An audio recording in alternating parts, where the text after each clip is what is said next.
My family laughed behind my back at Christmas, even though I paid their expenses. He's a failure with no education, my mother said while laughing. So that day I decided to stop the payments. But a month later, it was Christmas Eve, and my house was filled with laughter, lights, and the smell of freshly cooked food.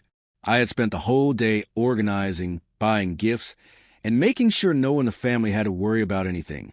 As always, I was the one putting up the money, not because I wanted to show off, but because I felt it was my responsibility.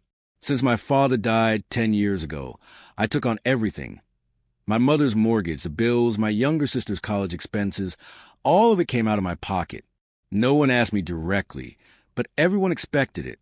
And I, like an idiot, always said yes. That year was no different. I had spent thousands on gifts, food, and decorations. My mother wanted a fancy dinner, so I hired a catering service. My sister, in her final year of college, asked for a new phone because hers was no longer working. It wasn't cheap, but I bought it.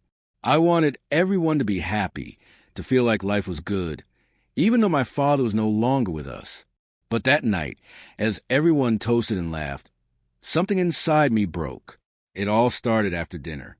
I was in the kitchen washing dishes, so my mother wouldn't have to. I was always like that, trying to make things easier for everyone. I heard laughter from the dining room, and at first, I didn't think much of it.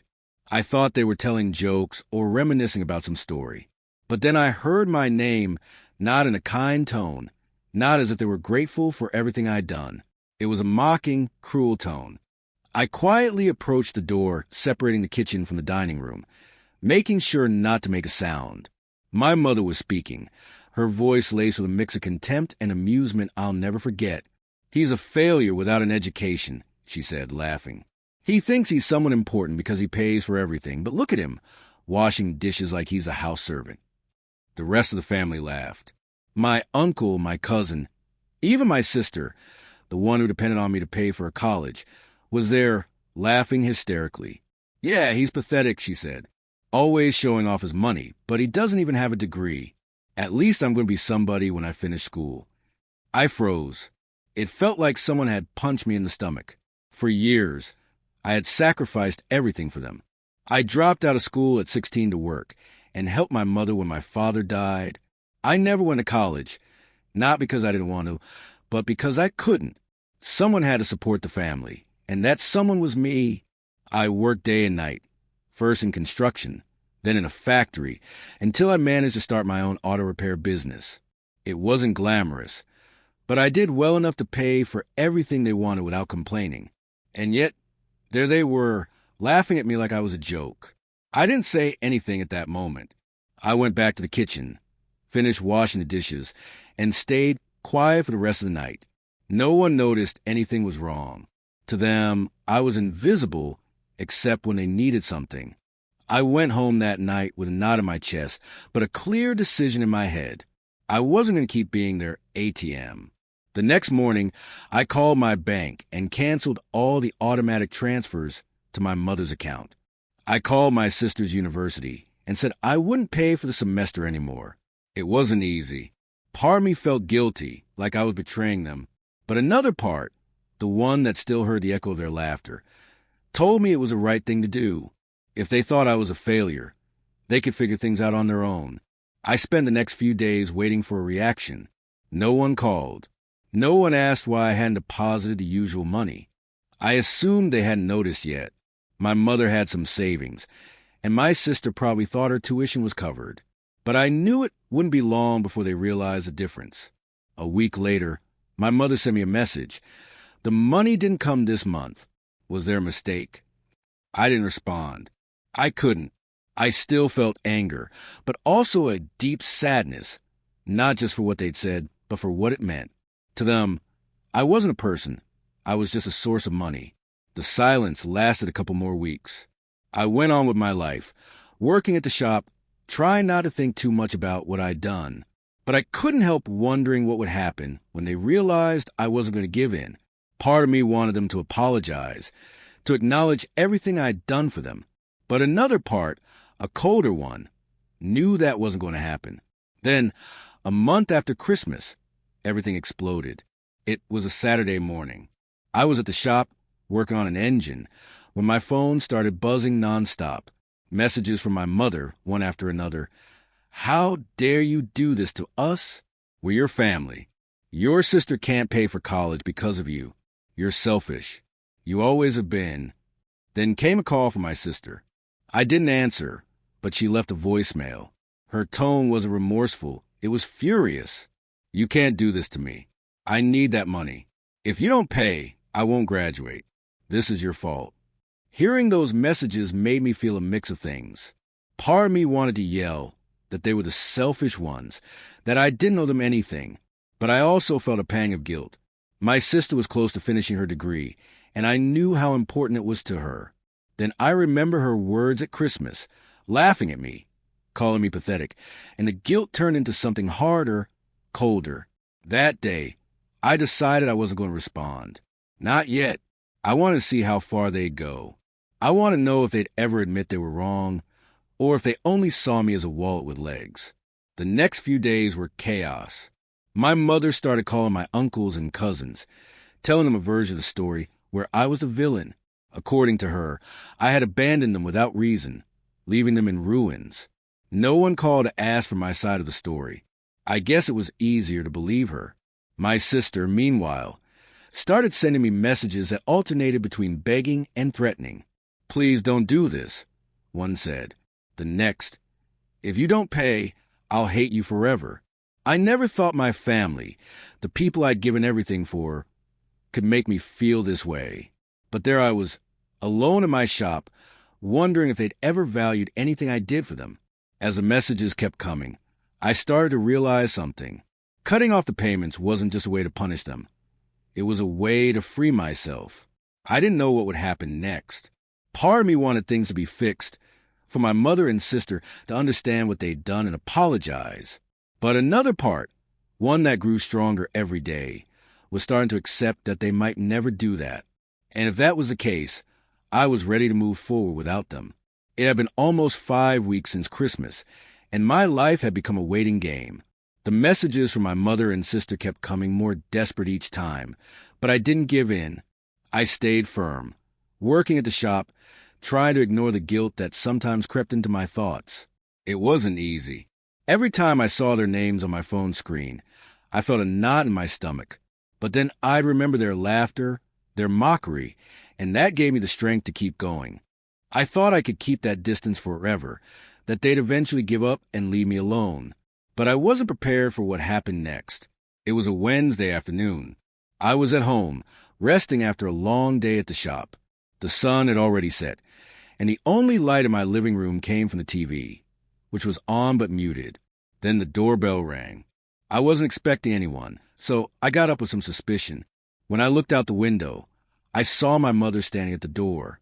She didn't look angry or desperate, as her messages had sounded. She was calm, with an expression I couldn't quite read. In her hand, she held a white envelope. I opened the door, though part of me wanted to ignore her. "What do you want?" I asked, trying to sound firm. She didn't answer right away, just looked at me with that calm she always used when she wanted to control a situation. "Can I come in?" she said, as if nothing had happened, as if she hadn't insulted me behind my back or bombarded me with angry messages for weeks. I hesitated, but eventually stepped aside. I don't know why I did it. Maybe because deep down, I still wanted to believe there could be an explanation, an apology.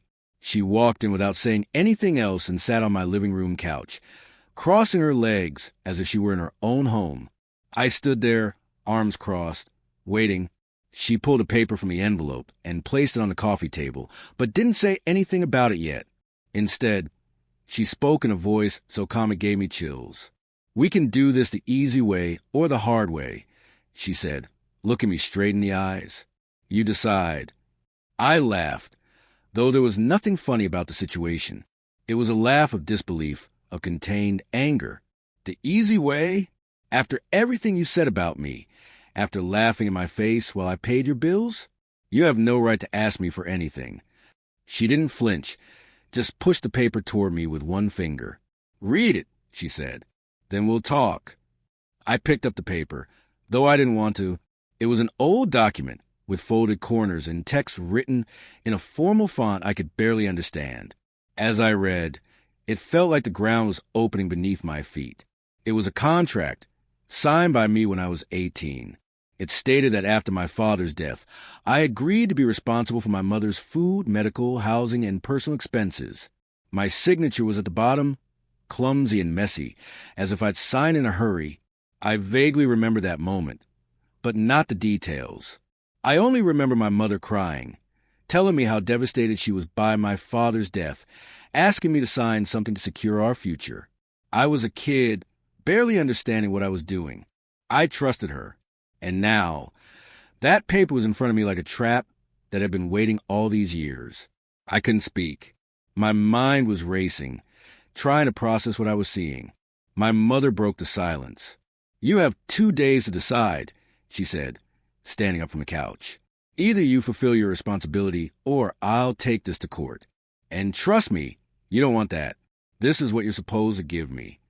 I didn't wait for her to finish. "Get out of my house," I said, my voice trembling with anger. "You have no power over me anymore."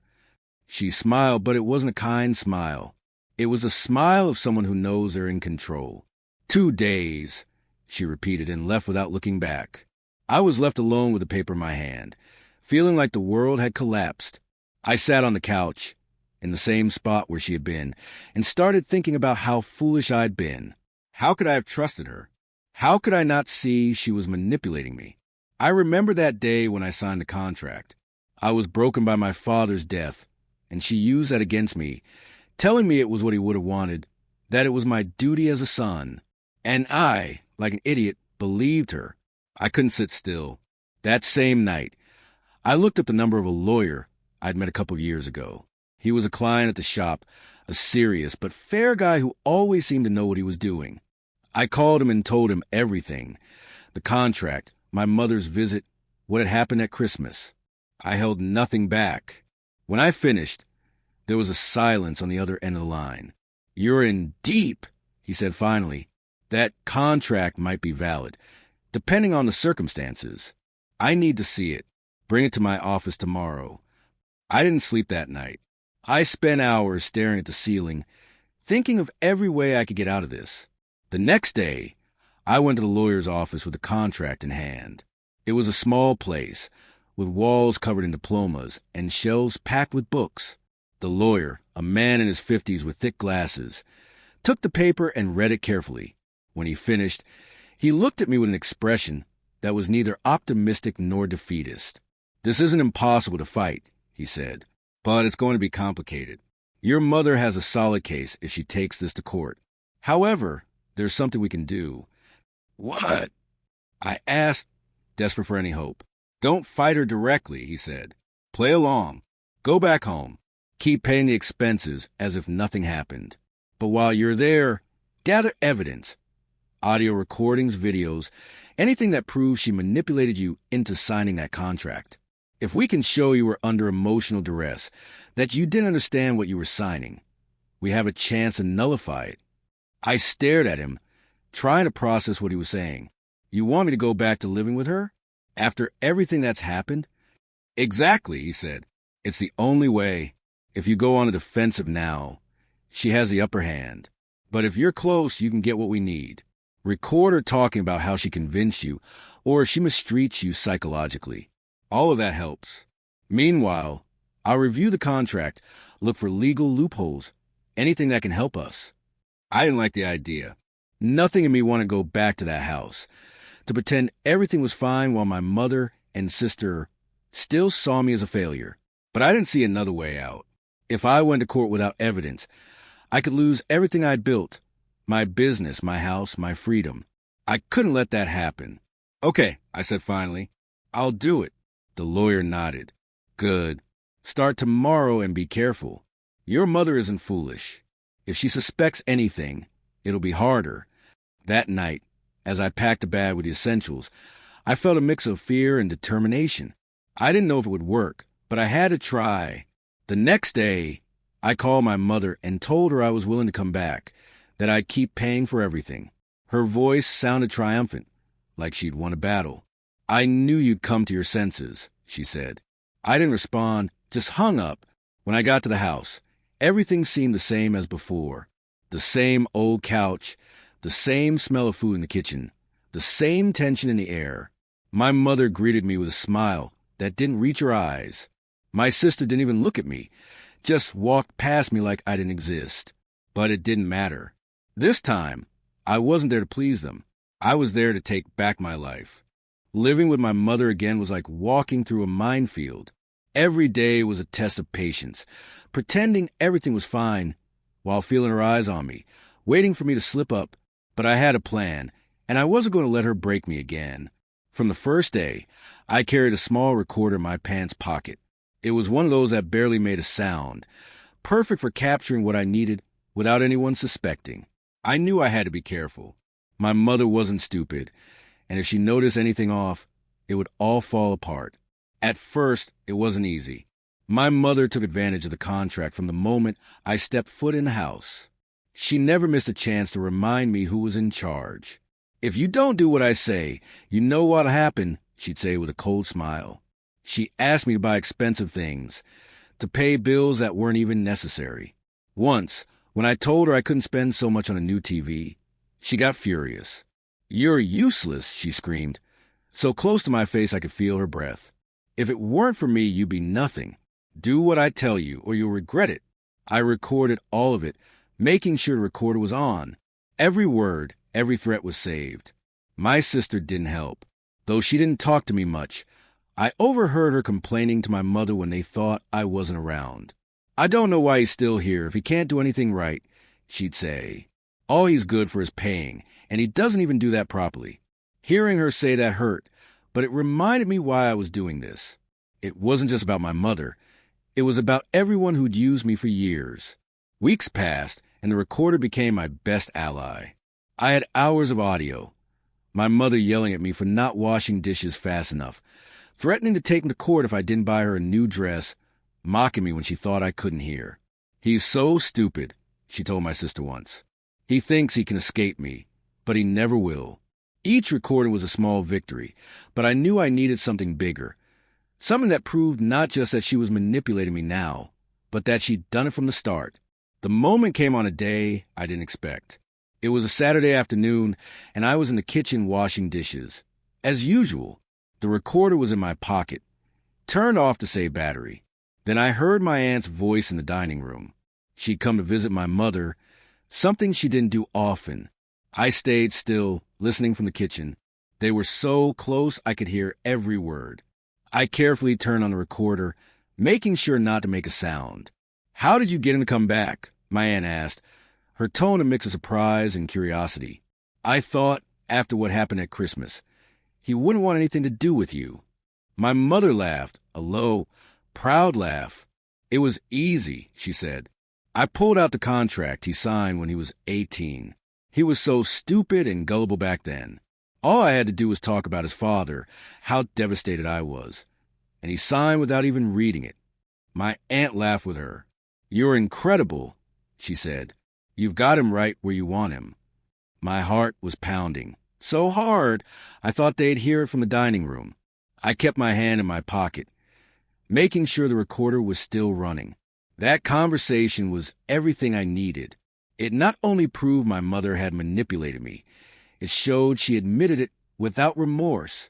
When my aunt left, I finished the dishes in silence, pretending nothing had happened, but inside, I felt a mix of relief and fury.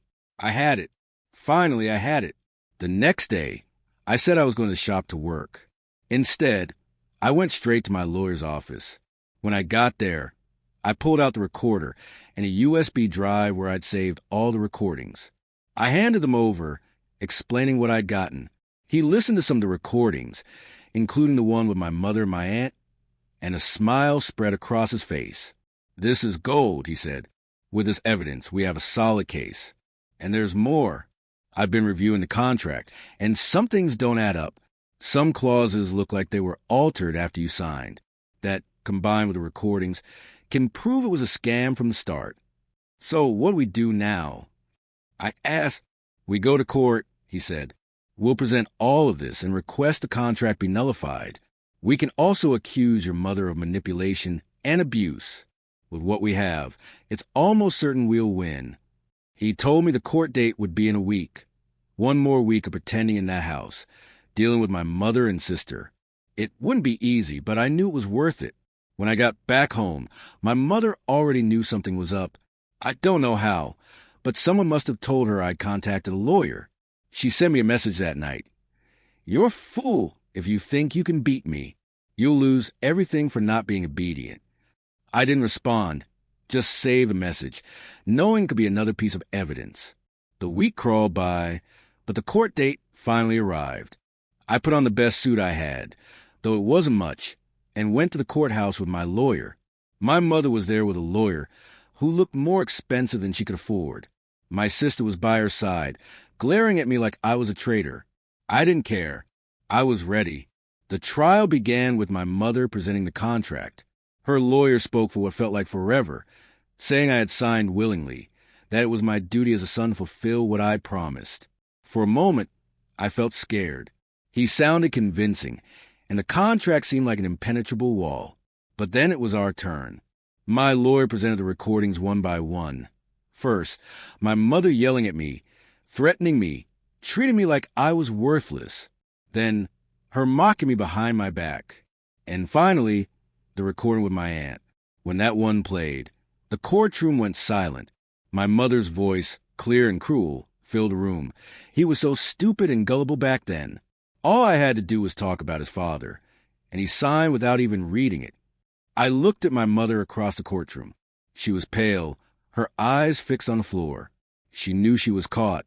My sister, sitting next to her, started shifting uncomfortably, like she wanted to run. My lawyer finished by presenting the inconsistencies in the contract, explaining that some parts appeared altered, that I was a minor when I signed, and that I was under extreme emotional duress after my father's death. He said the contract wasn't just unfair. It was a result of deliberate deception. The judge listened to everything carefully. Then he gave us a 3-hour recess to deliberate. Those were the longest 3 hours of my life. I paced the courthouse hallways, trying not to think about what would happen if we lost. But deep down, I knew we'd done everything we could. When we were called back, the judge delivered his verdict. He declared the contract null and void. But it didn't end there. He said my mother was guilty of emotional and psychological abuse, coercion, fraud, and domestic abuse. She was sentenced to 4 years in prison. When I heard that, I felt a peace I hadn't felt in years. It wasn't exactly joy. It was like an enormous weight had been lifted off my shoulders. I looked at my mother one last time. She was motionless, her face white as paper. My sister beside her started crying. I didn't feel pity, not after everything they'd done. I walked out of the courthouse and shook my lawyer's hand. "Thank you," I said, and I meant it.